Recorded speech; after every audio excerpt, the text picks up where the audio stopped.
मान्यवर,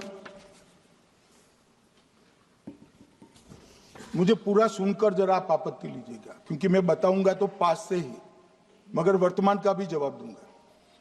मान्यवर, 73 वर्ष तक इस देश में चुनाव आयोग की नियुक्ति का कोई कानून ही नहीं था। माननीय सभी सदस्य ध्यान से मुझे सुने, 73 साल तक इस देश में चुनाव आयोग की नियुक्ति का कोई कानून नहीं था। नियुक्ति प्रधानमंत्री सीधी कर देते थे। और मान्यवर, मैं आज ये पूरे देश को बताना चाहता हूं कि टोटल अब तक जितने चुनाव आयुक्त हुए और जितने मुख्य चुनाव आयुक्त और चुनाव आयुक्त, ये सभी इसी प्रकार से हुए। अब 2003 के कानून पर मैं बाद में आता हूं।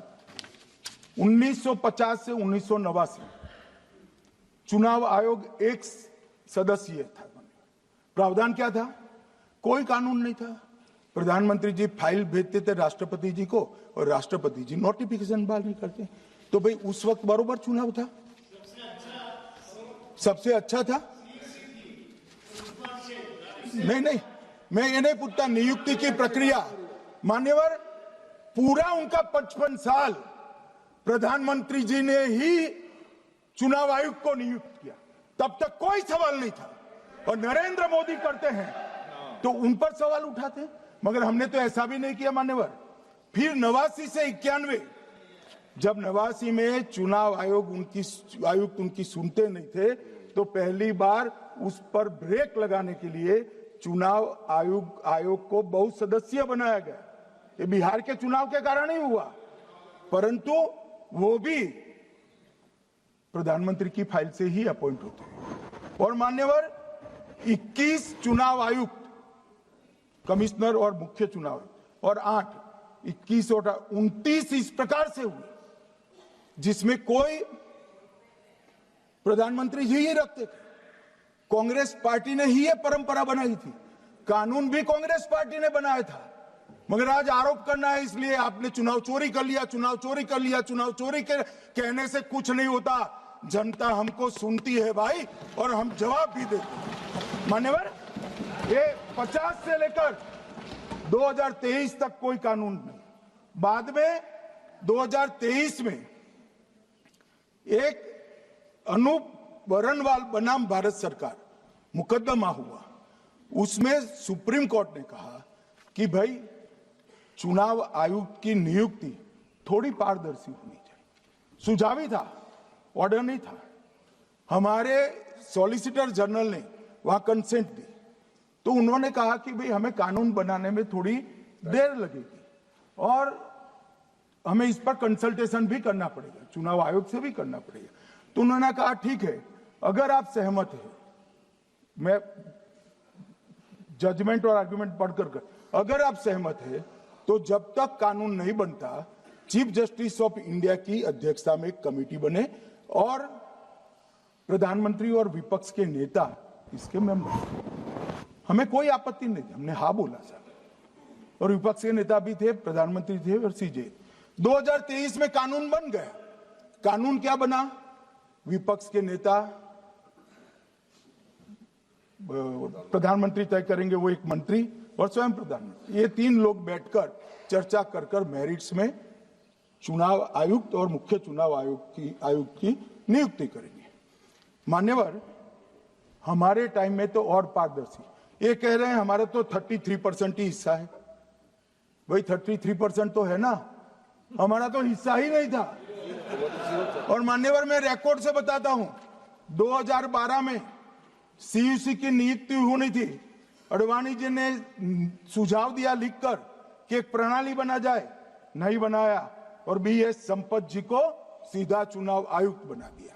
उसके बाद में भी एक व्यक्ति कैसे है इसकी चर्चा, नवीन चावला, जिसको आपातकाल की भूमिका पर शाह आयोग ने कहा था ये निष्पक्ष नहीं है, उनको मुख्य चुनाव आयुक्त बना दिया।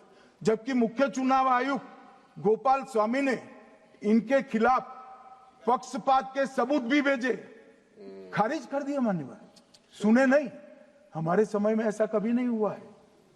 हमारे समय पर विरोध होता है, मगर पक्षपात के सबूत किसने नहीं दिए। और भाई, जहां तक 66% और 33% का सवाल है, आप कह रहे हो कि वहां 2 लोग होते हैं और आप 1 होते हैं, ये तो हम तय नहीं करते हैं। 140 करोड़ की जनता तय करती है कौन 66 होगा और कौन 33। यहां कौन बैठेगा वो तो 140 करोड़ लोग तय करते हैं। वो आपके लिए तय करोगे तो आप 66 हो जाओगे, मगर आप तो 100 रख कर गए थे, हमने उसको 33 दे दिया। मान्यवर, ये क्या सवाल उठाते, और वो समझते हैं कि मैं बोलता हूं तो बस ये ब्रह्म वाक्य होगा। ऐसे नहीं होता है मान्यवर, हर चीज के तर्क होते हैं। इनका जो भाषण तैयार करते हैं वो भी ठीक से नहीं करते, रिसर्च नहीं करते। मान्यवर, इन्होंने सीसीटीवी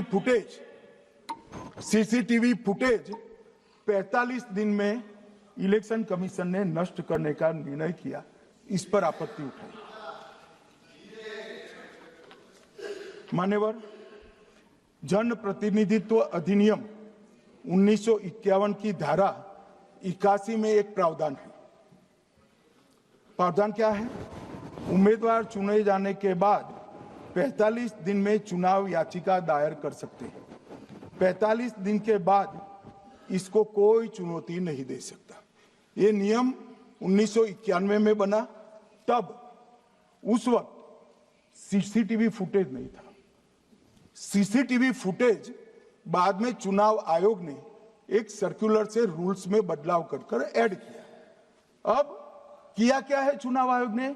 सीसीटीवी फुटेज का जो रिकॉर्ड है उसको जन प्रतिनिधित्व अधिनियम की 1951 की धारा 81 के साथ संरक्षित किया है, मतलब अलाइन किया है कि 45 दिन के बाद कोई डिस्प्यूट की प्रोविजन ही नहीं है एक्ट में, तो 45 दिन के बाद ये सीसीटीवी फुटेज क्यों रखना चाहिए? अब इतनी सादी समझ नहीं है सब। मैं क्या कर सकता हूं? सब समझ के कोई इंजेक्शन नहीं होते जो भ्रम से दे दिया। मान्यवर, ये धारा 81 1951 से है, मगर पहले पर्चियों से होते थे तो पर्ची के लिए थी। अब सीसीटीवी फुटेज का कैमरा आ गया तो सीसीटीवी फुटेज ऐड कर दिया। मान्यवर, उन्होंने कहा, और इस वक्त जब सीसीटीवी फुटेज जब प्रक्रिया में ऐड किया, तब स्पष्ट चुनाव आयोग ने कहा था कि सीसीटीवी रिकॉर्डिंग संवैधानिक दस्तावेज नहीं है, ये आंतरिक प्रबंधन है। किस चीज का आंतरिक प्रबंधन? कि चुनाव सीज होने के बाद कोई पुनः मतदान की अर्जी करता है कि भाई ये मतदान मथक में चुनाव ठीक नहीं हुआ, तो चुनाव आयोग जो निर्णय करता है वो सीसीटीवी फुटेज के आधार पर करता है। पहले मौखिक करता था, टेक्नोलॉजी आई, सीसीटीवी फुटेज स्वीकार कर लिया। अब ये आंतरिक प्रबंधन के लिए है मान्यवर। फिर भी चुनाव आयोग का जो निर्णय मैं बताता हूं, उन्होंने कहा सामान्य जनता को एक्सेस होना चाहिए। रूल्स बनाया गया है, सामान्य व्यक्ति सीसीटीवी फुटेज उच्च न्यायालय में जाकर 45 दिन के अंदर ऑर्डर करा सकता है। अब ये कहेंगे 45 दिन में जजमेंट नहीं आएगा, मगर उच्च न्यायालय इतना ऑर्डर कर सकता है कि सीसीटीवी फुटेज आप डिस्ट्रॉय मत करना। मान्यवर, राजनीतिक दलों को एक्सेस देने का उन्होंने प्रावधान करा है, तो वो चुनाव को चैलेंज करे राजनीतिक दल 45 दिन के अंदर। ऑटोमेटिक जो चुनाव चैलेंज होता है मान्यवर, उसका सीसीटीवी फुटेज नियमों से हम चुनाव आयोग रिजर्व कर देता है। मान्यवर, ये प्रक्रिया कुछ पढ़ते नहीं। इसके बाद पॉलिटिकल एजेंटों को एक्सेस होनी चाहिए। पॉलिटिकल एजेंट भी मान्यवर हाईकोर्ट से इसको प्राप्त कर सकता है। अब करते कुछ नहीं, एक भी ना हाईकोर्ट में अर्जी करी, ना चुनाव आयोग में करी, और सीसीटीवी फुटेज का बहाना लेकर बोलने लगे। अब इतने लाखों बूथों का सीसीटीवी फुटेज हर नागरिक मांगने लगा कोई कारण के बगैर, तो किस प्रकार से चुनाव आयोग दे सके? किस प्रकार से दे सकते हैं? यहाँ हुआ क्या है, सब प्राप्त करना चाहते हैं वो प्रेस कॉन्फ्रेंस कर, उनको लगता है कि मेरी प्रेस कॉन्फ्रेंस ये संवैधानिक प्रावधान के तहत होती है। ऐसा नहीं होता है भाई। प्रेस कॉन्फ्रेंस जो करते हो जिन मुद्दों का, इसकी लीक कर अर्जी दे दो, टपक से मिल जाएगी सारी दिख, मगर अर्जी नहीं करते, कोर्ट में नहीं जाते हैं, चुनाव आयोग में नहीं जाते हैं, और चुनाव चोरी हो गया, चुनाव चोरी हो गया, चुनाव चोरी हो गया करते। मान्यवर, ऐसे नहीं चलेगा। इस देश को, लोकतंत्र को आप धूमिल नहीं कर सकते, और सबने सीखना चाहिए और भाषण ढंग से तैयार करने का भी सीखना चाहिए।